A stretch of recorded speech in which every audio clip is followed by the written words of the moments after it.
Hey, welcome to another great episode of the Real Deal Podcast. I'm your host, as always, Courtney Harding. Glad to be back with a new episode, and I'm very excited. I say this all the time, but there's certain guests where I've always wanted to have on the show, and I do get very excited about it. But I'm going to bring her in a few. But for that, hit my music. Let's get it.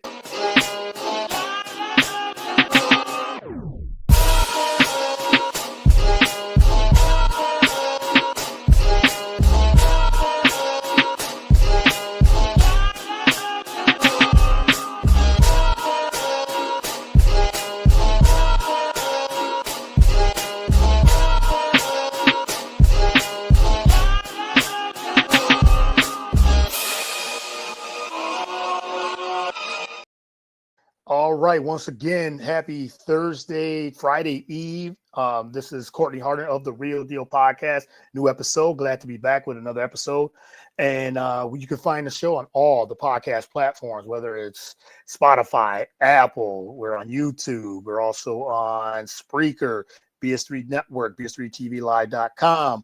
BS3 Roku channel as well. Wherever you consume your podcast, we are there. And also, you can find me on all of the social media platforms, Twitter, X, whatever you want to call it these days, Facebook, Instagram, TikTok, and Blue Sky. Like I said at the top of the show, I'm very excited to have my next guest. Been a big fan of this talented woman who's been doing a lot of great things. She was on NFL Network, DirecTV, SiriusXM. Now she's a show host for Sumer Sports. So welcome to the show, Lindsay Rhodes. Ooh, dun, dun, dun, dun. Thank you. Thank you for having me, Courtney. Yeah, for sure. Thank you for doing this. Really appreciate the time. I know it's a busy time for you as well. And but I'm so glad that we found a little bit of time to kind of just get to know you a little bit and just kind of talk a little NFL football and what you're up to and everything. So thank you again. Really appreciate it.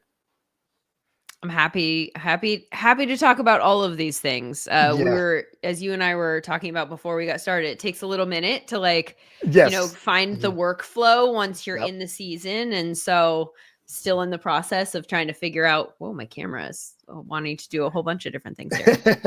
Trying to figure out how to make this season work for me as I work for it. But yeah, there you go. Right. And then, like you said, you've done this for a while and everything too, and a couple of different platforms. So I'm sure you will definitely find that balance.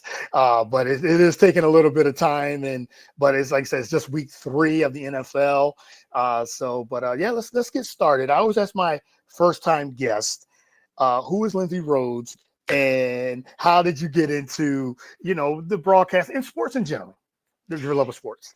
Yeah. So I spent a long time working in sports broadcasting in a very traditional sense. And as you mentioned, for NFL Network and, more traditional broadcast outlets for a long time. And then in the last few years have kind of sort of like become more interested or involved in like some niche aspects of sports broadcasting, specifically, obviously the broad niche that is NFL.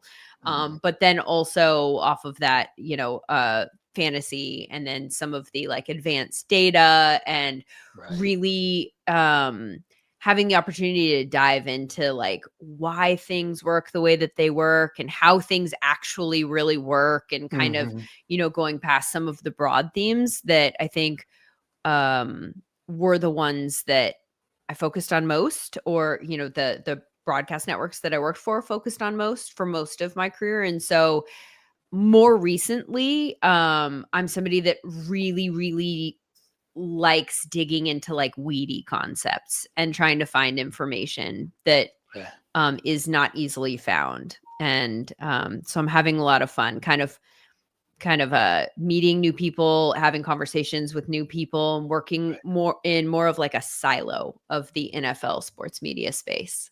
Okay. All right. Well, that's interesting. As you said, you kind of getting into like, numbers, advanced metrics and those things too, which I enjoy.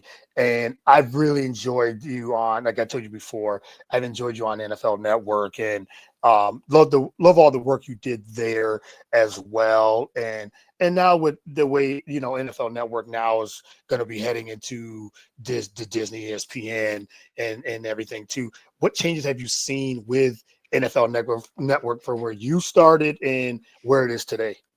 Well, I mean, it's changed a lot. I think more recently it's changed in a way that it feels like for the last few years, for those of us that are paying close attention on the business side, I think that the changes have reflected that of a company that was trying to be sold. Okay. And as such, you want to look like you're showing a profit. And so I think we've seen a lot of people that were on air there in years past, kind of as their contracts come up, not be renewed.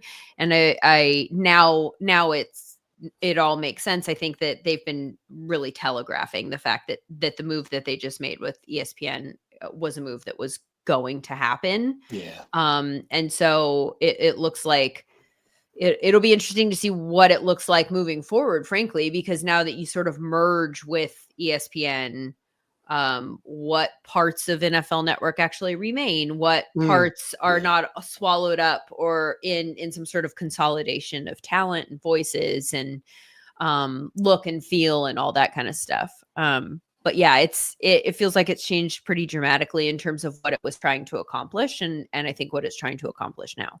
Yeah, for sure. And like you said, it looks like it was headed that way anyway. And you've seen it firsthand.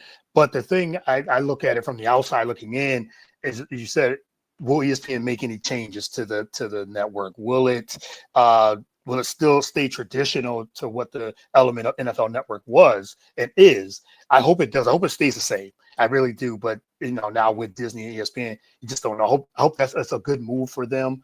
Do you feel like that traditional, as you said, traditional broadcasting, is that missing from, maybe from this transition that's going to be happening? I think next year, I believe it's going to happen next year. So do you feel like that traditional broadcasting is missing?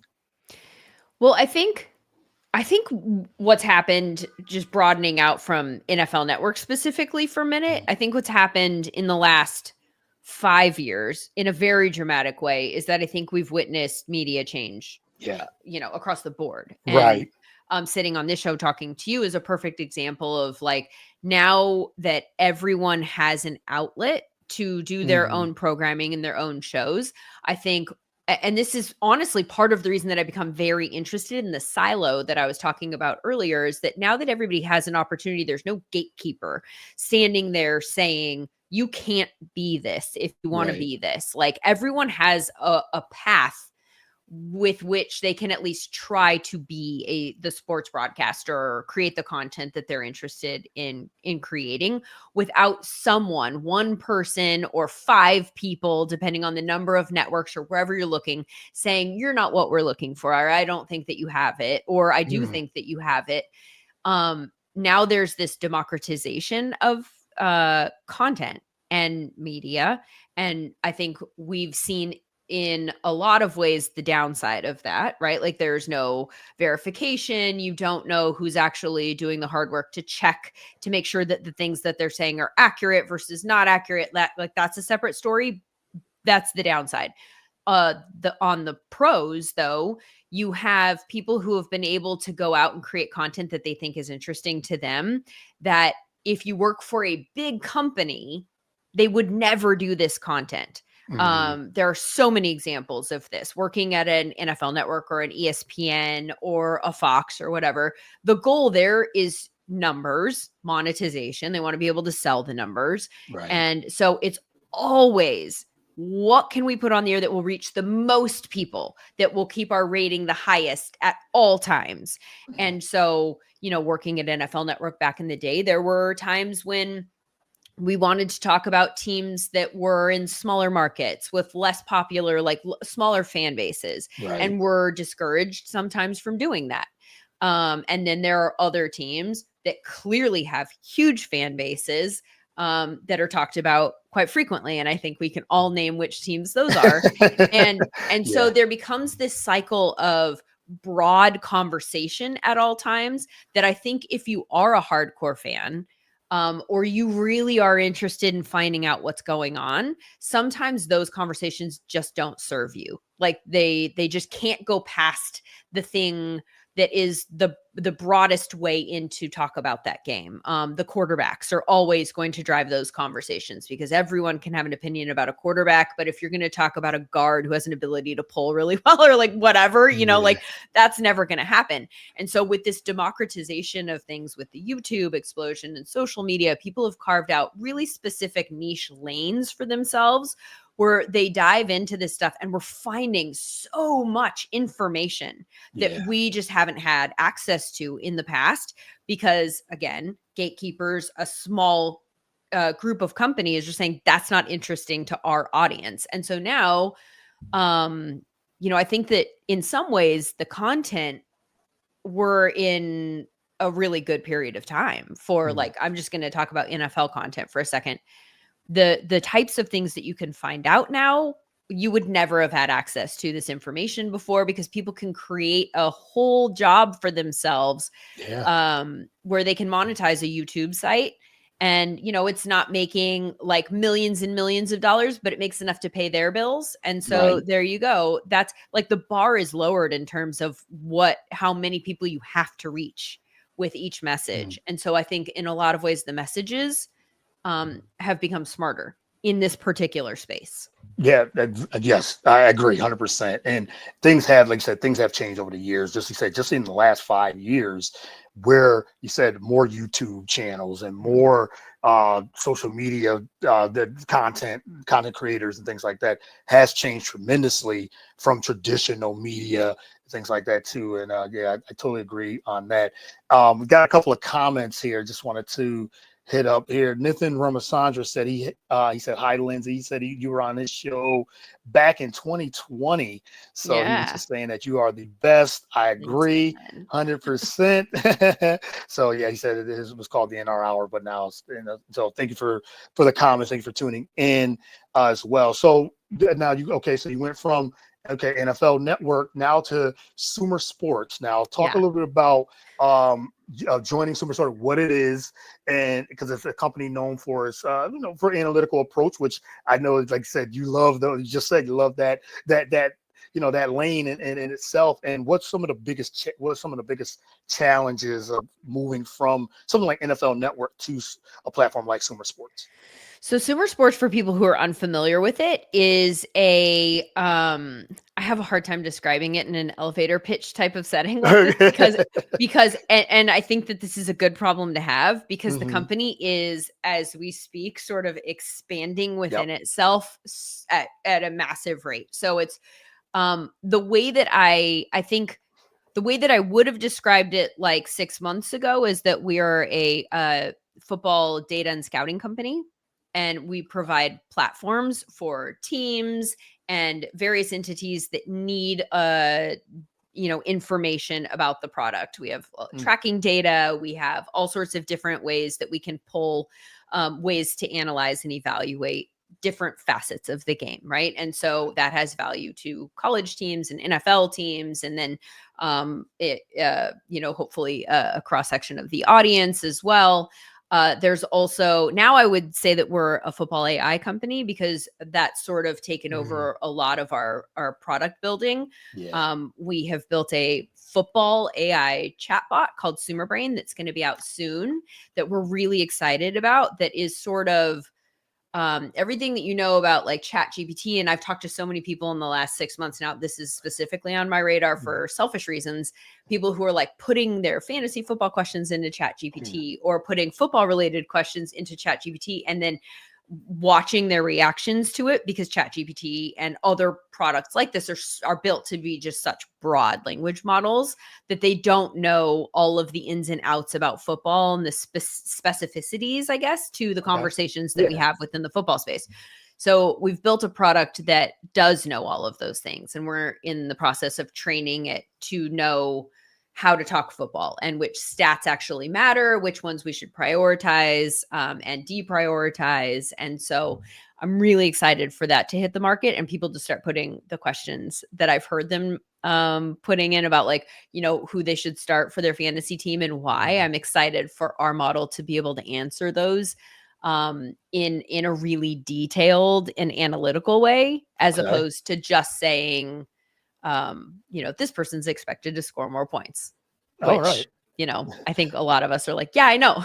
Yeah, I want to know the things that I don't know, like that are really right. hard for me to find, you know, and so we can, you know, answer questions that have like 5 filters on them, you know, tight end, in the red zone, on third down, whatever, like within 30 seconds, you can find your answer about their productivity in those situations. And so we're really excited about that.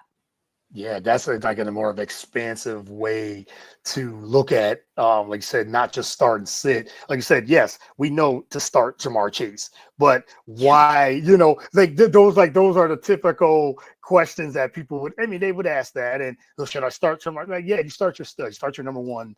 You know, you got him for a reason at the 101 or the 102 or pick. But now, as you said, you want to know a deeper dive into, well, what's Jamar Chase's percentages on, the third down probability and things like that. I think that's interesting. Yeah. And there are people this always happens in fantasy. And so one of my goals, and I'm not sure if we'll be able to nail it right out of the gate, but one of the goals of mine anyway, in terms of helping to advise the creation of like how they built this out, was I want us to try and figure out the reasons ahead of time why someone who typically is good is not good in a week, or someone who typically is not a producer, why all of a sudden they have a massive spike week 1 week, right? Like, it's matchup related in most cases, or in some cases. And so if there is a way to predict those types of outlier type of weeks, we all know about, I mean, it happened in week 1 and we wouldn't have predicted that in week 1, but when you have AJ Brown putting up a single digit outing and he's hardly looked at in the game, right? Is there a way to predict that type of performance in a way that is better than what we have access to right now? And so we're trying to build a model that can factor in some of the matchup related issues and tendencies and things like that will help us predict future behavior in the ways that that's possible to do. Okay. Yeah. Well, I'm looking forward to that. I love that. Okay. Yes, I am. Yeah. That's got me like really thinking. Yeah. It's just a different. It's a different perspective to see, fantasy football, because like you said, there's so many tools, so many, analytics and things like that, which I enjoy, but just seeing it in a different mode of like, okay, the tendencies of someone like an AJ Brown. Like I said, we'd never predicted he would not, and I'm an Eagles fan, but he would never predict that he would only get one, one catch and one target. One target. Yeah, one target. Yeah, and then it was almost towards the end of the fourth quarter. So you're thinking, okay, they're not looking for him. Is he a decoy? Like, what's going on? Then they look for him earlier last week, but still not a really big productive week. I think he's gonna have a real big week this week. They're gonna really try to push it down the field this week. They might not have no choice this week. But again, what's the tendencies look like? Are they gonna run the football? They're gonna let Jalen just air it out. It's gonna be so that type of tool would help others, play fantasy football a little bit better.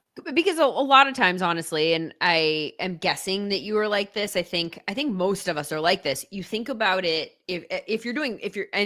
we're talking about this just specifically from a fantasy perspective, right? But if you're playing fantasy, you're thinking about it from an offensive perspective. And now there's so much data out there, right? Yes, and so it's like, which data point, and there are different data points on different sites. And so you very rarely have access to like all of the predictive data points in front of you. You have to kind of go looking. And so what am I looking for? And that could be an entire full-time job, just trying to figure out the different offensive points. And then I think what really ends up being the difference in some of these stories is, what is the defense doing?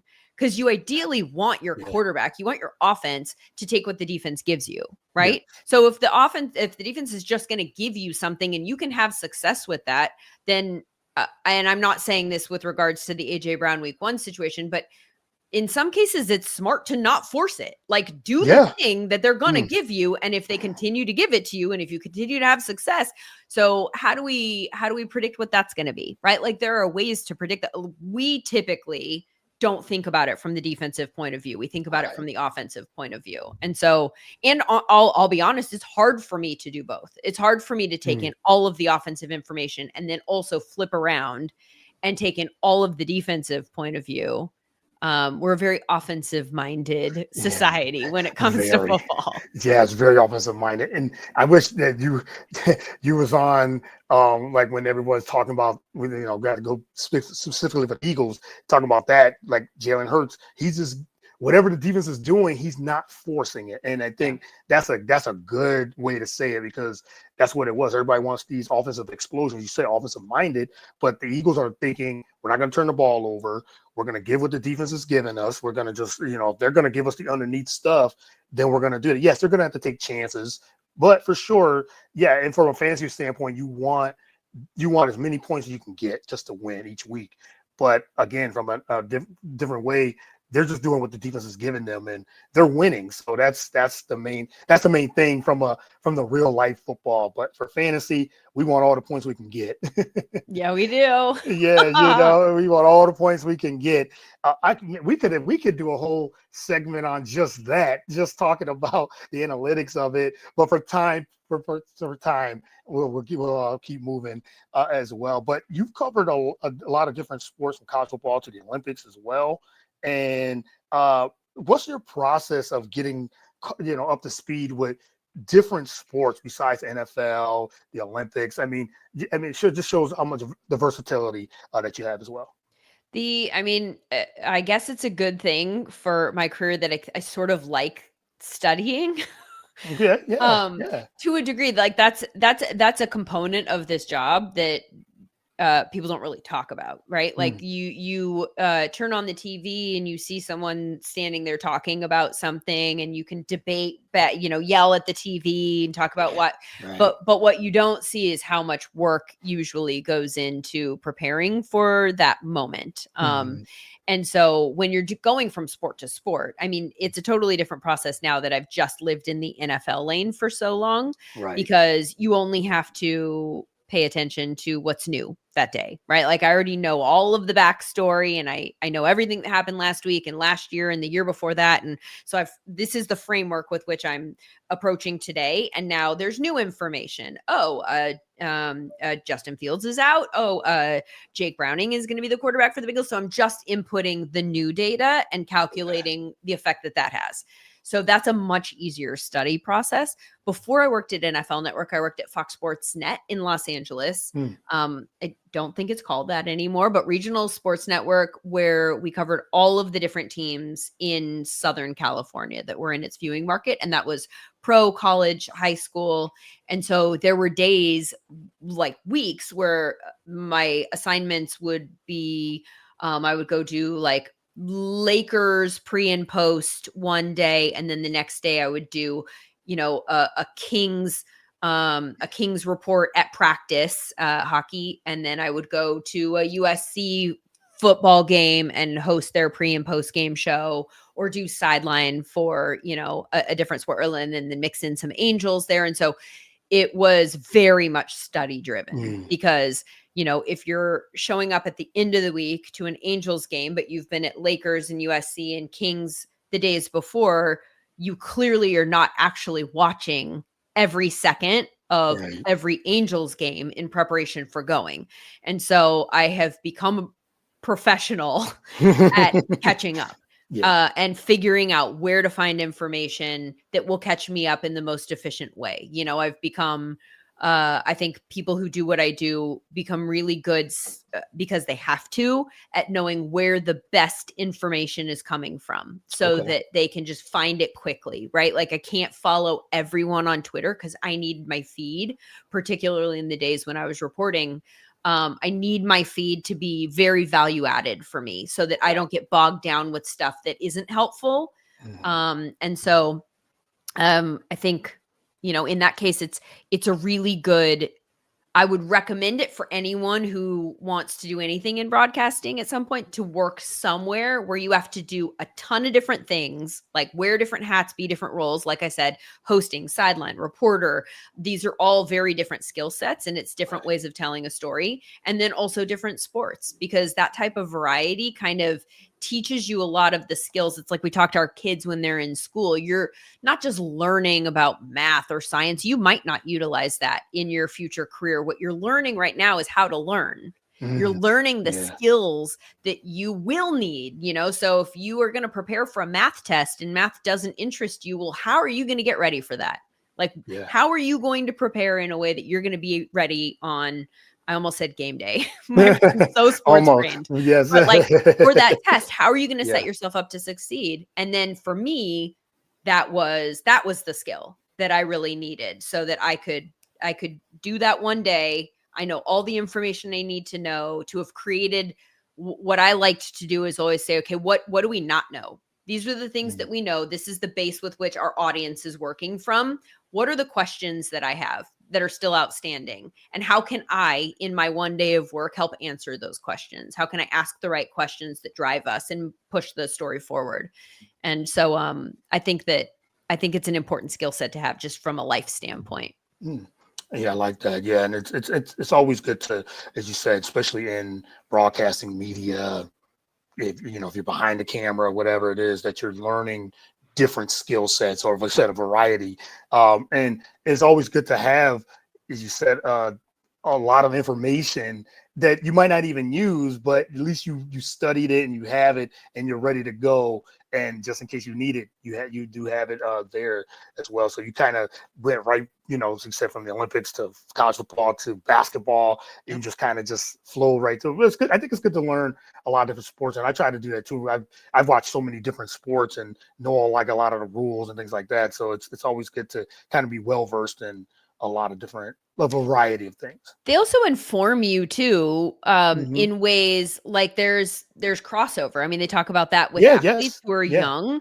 That's one of the benefits of playing a bunch of different sports, is that there are specific skills that you'll learn in one sport that you will implement in the sport that you ultimately choose to play. These professional athletes tell these stories all the time, right? Patrick Mahomes with his sidearm is like from his years of playing shortstop, right? Like there are skills that are transferable. And I think that that's true in everything.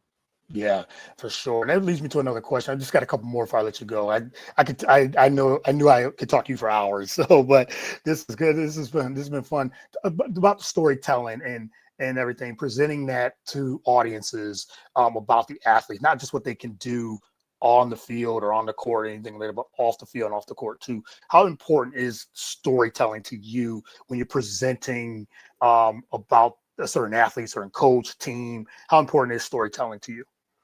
I mean, storytelling is the entire way that you get somebody to listen to you. So whatever that story is, even if the story is, now like, hey, listen to these data points, you have to understand how to communicate that in a way that is easy to listen to and easy for someone to understand. You have to understand the ways in which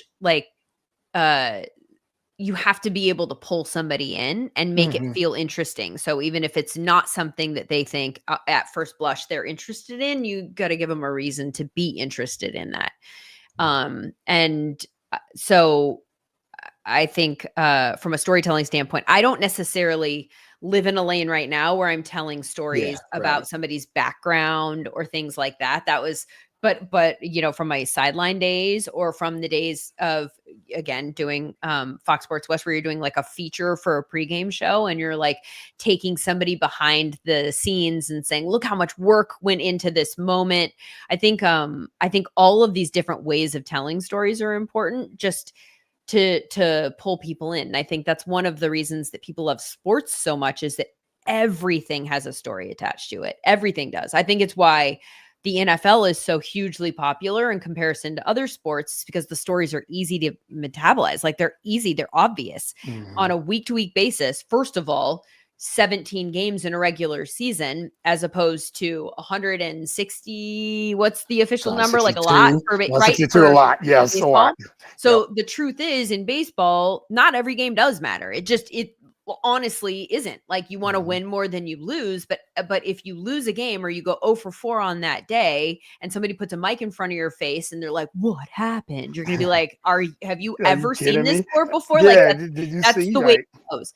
So in football, in NFL specifically, every week actually really matters. Yep. legitimately does matter. And because it's a matchup with one person, and that's in a lot of cases the only time they're going to play them that year, it's a lot of head-to-head story. It's a lot of history. Like, have they faced each other before? Has there been drama behind it? Like we just saw this past week with Pete Carroll and Jim Harbaugh, and like, oh, they go way back. And every story has legitimate stories built in. That could be the story of the human interest stuff. It could be the matchup stuff that I'm talking about, and what does this defense do that this offense can take advantage of and help us to predict it. Like, it's just so easy to tell the stories within football. My take is that that's why it's so hugely popular as a sport. There are a lot of other things, but I think it's just easy. It's easy to take in because it's easy to pull us in.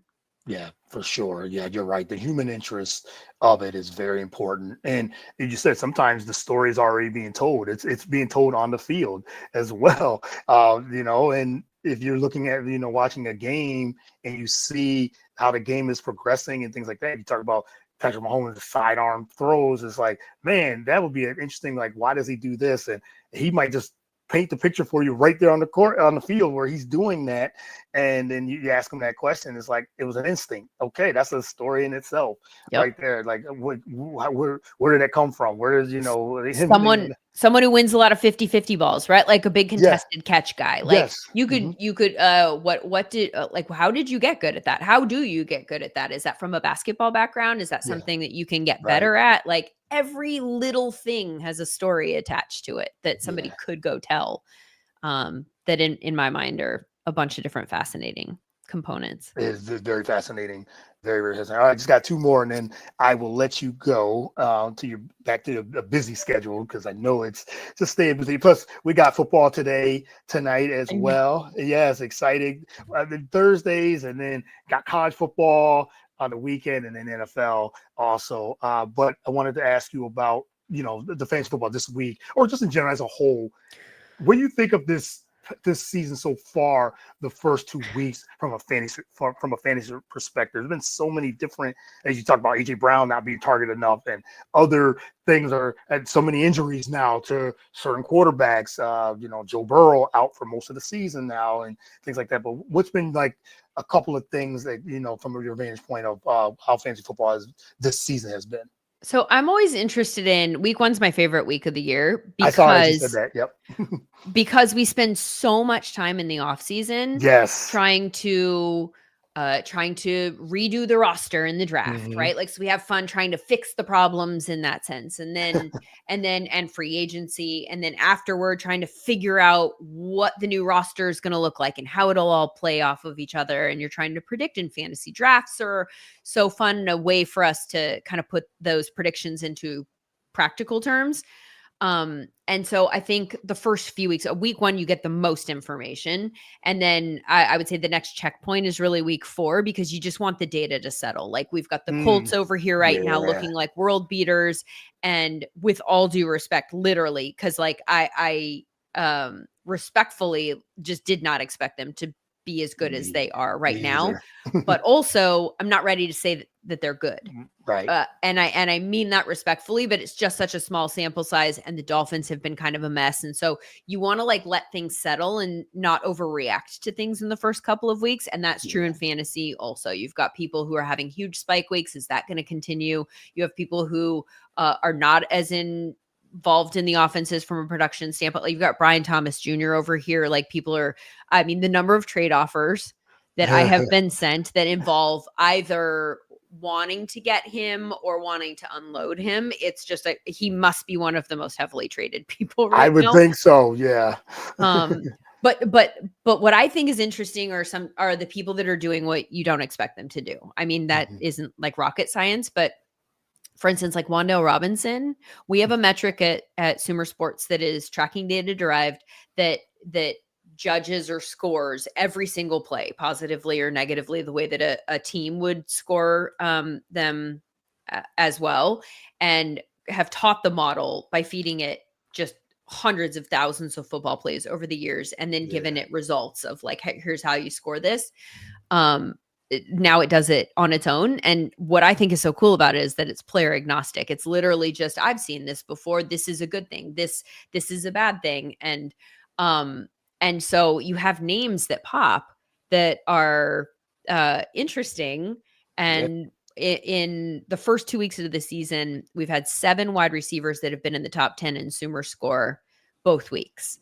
And most of the names are names you would expect. And then there's Wan'Dale Robinson. Right, so Robinson right at the bottom, right? Yes. And I just think that that's fascinating. It is. And his average depth of target is higher than it was last year. Like last year, there was Malik Neighbors, who has a longer average depth of target. He's your big play guy, you know, for the most part, but he also does everything well. So it's not just a like go route guy. And then you had Wan'Dale, who was so close to the line of scrimmage. I want to say his ADOT last year was like in the 5s. So he's clearly just a short yardage target. Well, this year, that's not the case. He's more of like a normal target range. I don't have the number in front of me, but it's much higher than I would have expected based on his past usage. And he's having success. And based on our tracking data, he's not just putting up numbers, and the production isn't just there. Like he's playing well, and that's again what I think is so cool about the way that we score people is it's just looking at what you did to add value to the play, taking the results of the play out of it. What did you do? Did you create separation? Did you create a target where the completion probability went up because of things that you did? And he's playing well. And so that's that's just one example, but guys like that, I'm fascinated by it this time of year and going like, is that sustainable? And so it tells me where to watch, right? Like people like that. Like we're all watching the Colts because they surprised us. Like, are they going to keep it going? I don't know that we're going to get an answer this week against the Titans. And honestly, I looked at their entire schedule for the rest of the year. I don't. Yeah, I saw you posted it. I saw you tweeted it. We might go the whole year without getting a real strong answer on them. They might actually end up having a very good record. Very good record, yes. In that division too, for sure, they could actually easily win that division. And I saw you had posted that on X about their schedule. I'm like, well, they got a lot of winnable games if they can continue this. And you're right. I think, I totally agree. Week 1 is the most important week because a lot of teams, we don't know what the teams are because none of them, a lot of the starters don't play in the preseason. And I always say the first 4 weeks of the season is their preseason, but it's a regular season. It counts for their record. So if you're 0-4, it's like you're just getting the kinks out because you, like I said, you haven't had any game. You just had practice mostly, but now you're in live games that are counting as regular season. The first 3-4 weeks is like your preseason, and then you get teams that roll right after that 4th week because now they have their rhythm. You know, like I said, there's a lot of data and things like that. So, but we'll see if a team like the Colts can keep that up. But in that division, it's totally possible. Yeah, and can Russell Wilson keep it up? Like he played great. He did, against Dallas. Yeah, he did. He was in week 2 our highest scoring quarterback in Sumer score, which blows my mind because, I do have questions about whether or not that's sustainable. I had questions about whether or not it was sustainable as the game was going on. Yeah.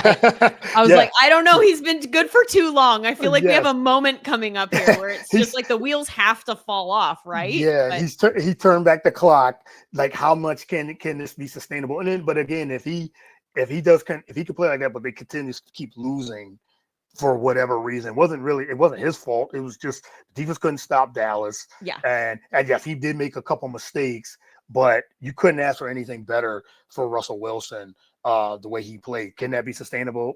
It's a wait and see. I don't think so, but you never know.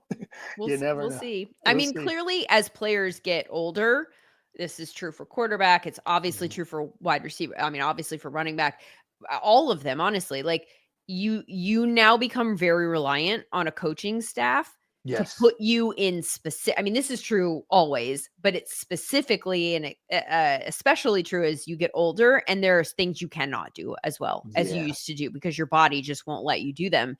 And so it becomes imperative that you are on a coaching staff that will put you in those situations, and that for whatever reason, defenses don't, or offenses, whatever, don't force you to do the thing that you don't do well. And so that's why I say, is it sustainable? There are things that I think he's established he's not as good at.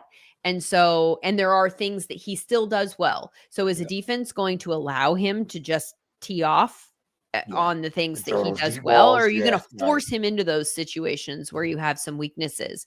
That's a concern that I have expressed for the last few years with Aaron Rodgers too. I think that, there's obvious things that evidence of decline in some ways.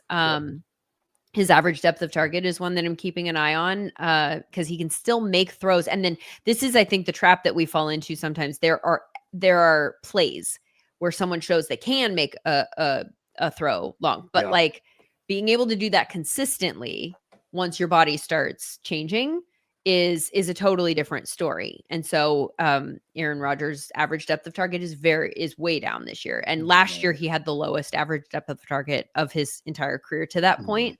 It was in the high 6s.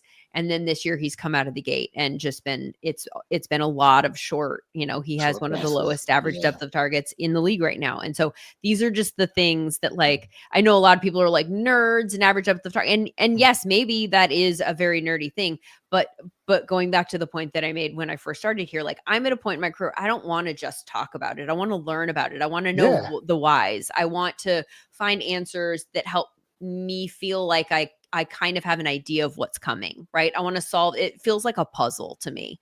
It's one of the things that I really like about, it's why I like the draft. It's why I like the off season in general, because I'm just trying to like figure out like what goes where, and how can we fix these problems. And you need advanced data to do that. You can't look at things like, we lived for years on, my entire time at NFL Network, if we were like, who are the best quarterbacks of the year, we would talk about passing yardage, right? You can't look at passing yardage for reasons that I think feel so obvious now, but for whatever reason, we did not, it wasn't as obvious back then. And Aaron Rodgers, again, is a perfect example of that. If you're throwing the ball a lot, that's because you're behind. Yes. Right? So now you have to look at, did you get to that yardage with a low number of attempts, or is it an insanely high number of attempts that got you to that incredibly high passing yardage number? And if the latter is true, where you're throwing the ball a ton, then are you actually doing it well?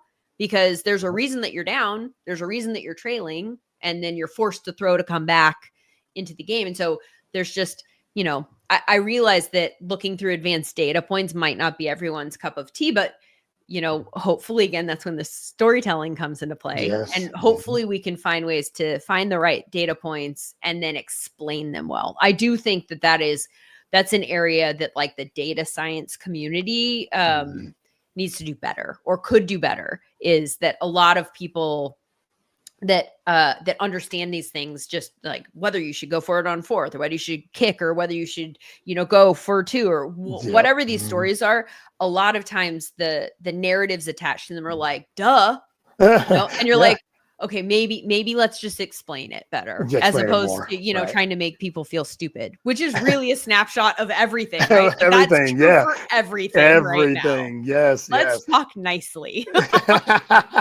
Yes, exactly. You're right, though. This is right up my alley. I love this. I love listening to those advanced data points. And as you said, it's like you talked about, like, Aaron Rodgers attempting or whoever, the quarterback, attempting so many passes. It's like a basketball player that shoots a lot, that attempts 30, 40 shots.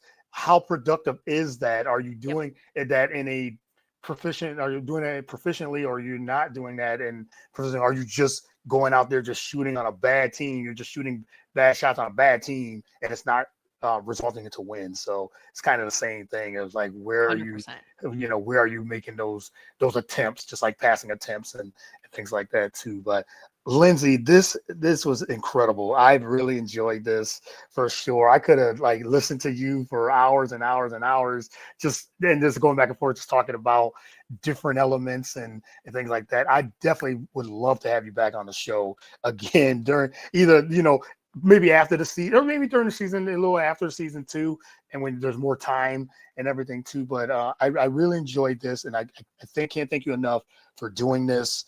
I really appreciate it. But let everyone know where they can actually follow you, want to, reach out to you, like, subscribe, all those things. Yes, on your social media, Sumer Sports, all those things. Yeah, I'm Lindsay with an A, _ Rhodes on Twitter. And I think that's my social media handle in a lot of other places as well. Or Lindsay Rhodes NFL on Instagram. And you can follow Sumer Sports at SUMER. It's like summer, but with one M. Are you familiar with the Sumerians? Because everyone is always like, they call it summer sports and are getting better about that. Like, we're kind of making inroads a little bit more about getting people to understand it's Sumer. But it's a reference to the ancient Sumerian society that was more advanced. Yeah, it's kind of like consumer, like it's for the consumer in a way too. If you there you go, really want to play on words too with it. There you go. I'll use that when people say summer. I'll say sumer, like consumer. Like consumer, you're consuming the sports. Maybe that'll land better than the old like Mesopotamian reference. maybe. So yes, you could use that if you want for sure. But Lindsay, thank you again. Best of luck with your teams and everything, and all the success what you got going on as well. And like I said, I would love to have you back on, but I really do appreciate this. Thank you, Courtney. I really enjoyed this. I'm happy to come back whenever you want. So thank you very much. Appreciate your time. All right. Thank you. And you enjoy the rest of the weekend, and hopefully we'll talk soon. All right. Have a good one. You too.